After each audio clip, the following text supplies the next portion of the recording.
تحديات كبيره. لما نتحدث عن تحديات كبيره لانه ناكدها ماهيش ديماغوجيه او لغه خشب، وانما فيه تهديدات خارجيه كذلك من جار السوء. كلكم يعلم المخزن، وان كل هذه الصفحات بعد ما تصفحناها هي صفحات من الخارج للاسف. لانه ربما خليني نعطيكم واقعه واحده اخرى. الشيء اللي راه يصرى كذلك عنده حتى علاقه بالرياضه، لان المنتخب الجزائري راه مقلق جيران السوء للاسف، لان مثل هذه البلبله راح تضغط على المنتخب الجزائري، ما تخليش الشعب الجزائري يفرح بالمنتخب تاعو او يشجع المنتخب تاعو. وبالتالي هذه الامور ولفناهم.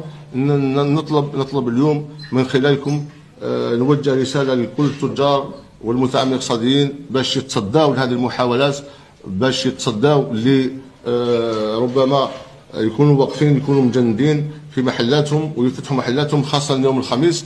وكذلك لما لا نطمئن إخواننا المواطنين